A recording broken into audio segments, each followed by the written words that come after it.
से internship programme के तहत यहाँ के युवाओं को 25,000 रुपए दिए जाएंगे। भाजपा सरकार ने कहा है कि हमारी महिलाओं को सम्मान निधि योजना के तहत 2500 रुपए दिए जाएंगे। मेरी माताओं और बहनों, ये बाकी जितनी भी हमारी स्टेट्स हैं वहाँ लागू हो गया है। जहाँ पे भी भाजपा की सरकार बनी, आप आशीष जी को आशीर्वाद दे के देखिए, यहाँ पे भी वो नियम लागू हो जाएगा। आप सबसे मेरा एक ही निवेदन है कि अगर हम सब लोग 5 फरवरी तक मिलके ये लड़ाई लड़ें कि भाजपा ने राम मंदिर का निर्माण किया था, लेकिन इन लोगों ने उस राम मंदिर का निमंत्रण पत्र भी ठुकरा दिया।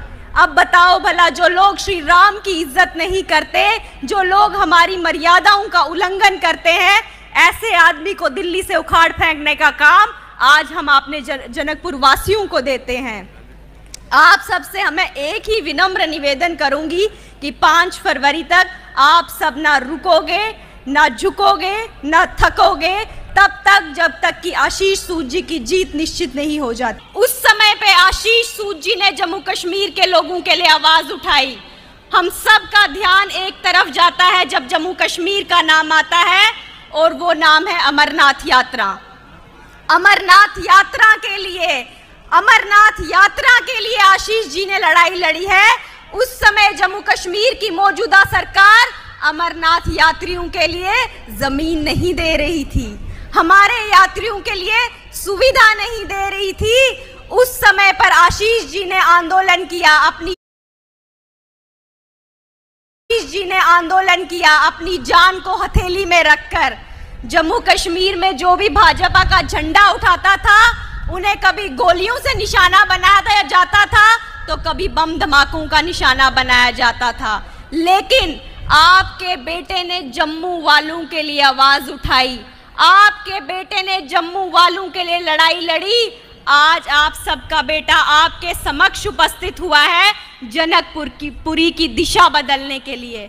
क्या आप ऐसे बेटे का साथ नहीं दोगे? विकास की धारा के साथ जोड़ने की सोचता है, और एक तरफ आपके सामने वो लोग खड़े हैं जिन्होंने दिल्ली को डुबा दिया।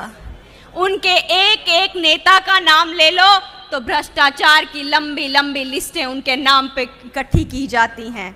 जितने भी नेता हैं सब जेल होके आए हैं। अब आप मुझे बताओ, केजरीवाल जी ने कहा था दिल्ली में जैसे ही सरकार बनेगी तो मैं अपने मंत्रियों के साथ यमुना में डुबकी लगाऊंगा, लेकिन मुझे लगता है केजरीवाल जी के पाप धोते धोते यमुना जी भी मैली हो गई है।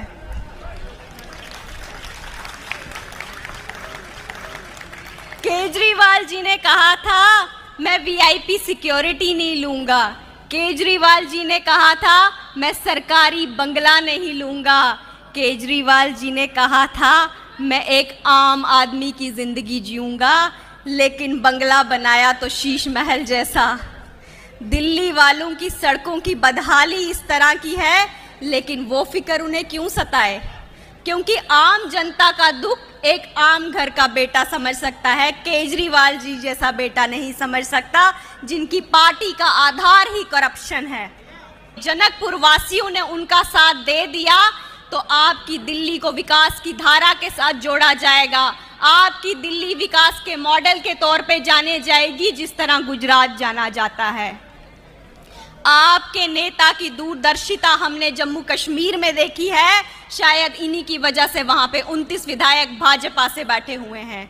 वो जम्मू कश्मीर जहां भाजपा का एक भी एमएलए नहीं होता था, आज वहां 29 लोग सूद साहब की बदौलत बैठे हैं और जम्मू कश्मीर की जनता की आवाज उठा रहे हैं। 10 साल आपने ऐसी सरकार को दे दिए जिसने दिल्ली को डुबा दिया। आज हम जो दिल्ली की दशा देख रहे हैं, उसे देखकर हम लोगों का दिल दुखता है, तो मैं हैरान होती हूँ जनकपुरी वालों का क्या हाल होता होगा। केजरीवाल जी ने तो बहुत सारी बातें कही थी, दिल्ली में झीलें बनवाएंगे, दिल्ली में सड़कें बनवाएंगे, अगर दिल्ली जानी जाएगी तो विकास के मॉडल के तौर पे जानी जाएगी। लेकिन जब से मैं दिल्ली आई हूँ तो दिल्ली की ये बदहाली और बेचारी हम सब से तो नहीं देखी जाती। तो जनकपुरी के अपने बेटे से कैसे देखी जाती। जनकपुरी के आपका अपना बेटा आशीष सूद जी, जिन्होंने जम्मू कश्मीर वालों के लिए लड़ाई लड़ी, जब हम जम्मू कश्मीर में रहते थे उस समय पे आशीष सूद जी ने जम्मू कश्मीर के लोगों के लिए आवाज उठाई। हम सब का ध्यान एक तरफ जाता है जब जम्मू कश्मीर का नाम आता है, और वो नाम है अमरनाथ यात्रा। पूरी जिम्मेदारी के साथ हम आपको रुलाते ही नहीं बल्कि हंसाते भी हैं।